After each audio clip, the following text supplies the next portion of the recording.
Avengers end game में क्या Valkyrie ओबेडियन disc का यूज करके थैनोस को रोक सकती थी, और क्या ऐसा करने से टोनी स्टार्क की जान बचाई जा सकती थी?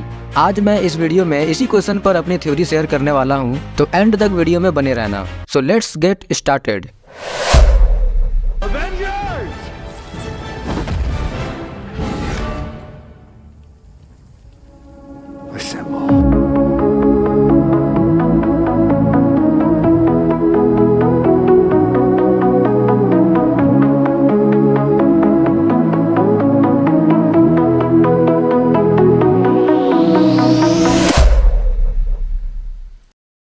तो देखो, एवेंजर्स एंड गेम का वो क्लाइमेक्स शायद ही कोई भूल सकता है, जहां आयरन मैन ने यूनिवर्स को बचाने के लिए अपनी जान कुर्बान कर दी थी। लेकिन क्या हो अगर कहानी में एक बड़ा ट्विस्ट आ जाता, अगर वैल्करी ने अपने ओबेडियन डिस्क का यूज करके थैनोस को रोक दिया होता, जिसे उसने थॉर को कंट्रोल करने के लिए यूज किया था। तो क्या ये ओबेडियंस डिस्क थैनोस को रोक सकता था और आयरन मैन की जान बच सकती थी? देखो, थॉर रैग्नारॉक का वो सीन तो तुम्हें याद ही होगा, जब वैल्करी ने थॉर पर ओबेडियंस डिस्क का यूज किया था।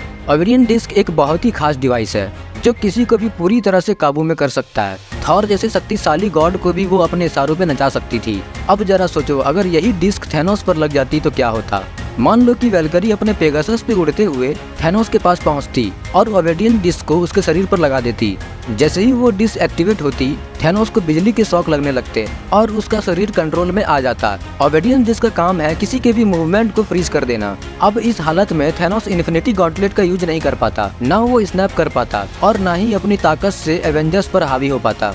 एवेंजर्स के लिए ये एक बहुत बड़ा मौका हो सकता था। अब जरा सोचो कि अगर वैल्करी ने थैनोस को ओबेडियन डिस्क से रोक दिया होता, तो आयरन मैन को अपनी जान देने की जरूरत नहीं पड़ती।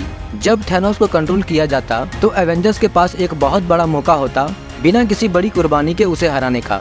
अगर थैनोस ओबेडियन डिस्क की वजह से फ्रीज हो जाता, तो एवेंजर्स उसे रोकने के लिए मिलकर एक प्लान बनाते। वो उसके हाथ से इन्फिनिटी गॉन्टलेट छीन सकते थे, जिससे उसकी ताकत खत्म हो जाती और शायद हल्क या किसी और के हेल्प से गॉन्टलेट को सही तरीके से इस्तेमाल किया जा सकता था, जिससे यूनिवर्स को बिना टोनी स्टार्क के कुर्बानी के बचाया जा सकता था। लेकिन यहाँ पे एक सवाल आता है कि क्या ओबेडियन डिस्क थैनोस पर पूरी तरह काम करती? थैनोस कोई नॉर्मल विलन नहीं है, वो एक बहुत ही पावरफुल और इंटेलिजेंट टाइटन है। ओबेडियन डिस्क से उसे शॉक जरूर मिलता, लेकिन क्या ये उसे ज्यादा देर तक काबू में रख पाती? जैसे थॉर ने ओबेडियन डिस्क से खुद को छुड़ा लिया था, वैसे ही थैनोस भी कुछ देर के बाद अपनी ताकत और इन्फिनिटी स्टोन्स की मदद से उस डिस्क को हटाने में कामयाब हो जाता। लेकिन उस छोटे से टाइम में एवेंजर्स के पास थैनोस को हराने का पूरा मौका होता। अगर ऐसा होता तो आयरन मैन को अपनी जान कुर्बान करने की जरूरत नहीं पड़ती, यूनिवर्स तो बच ही जाता और टोनी स्टार्क भी जिंदा रहता। लेकिन असल में ओबेडियन डिस्क एक अनस्टेबल उपाय साबित हो सकता था, क्योंकि थैनोस की पावर्स बहुत ज्यादा थी। फिर भी इस छोटे से मोमेंट में एवेंजर्स को जीतने का एक मौका मिल जाता।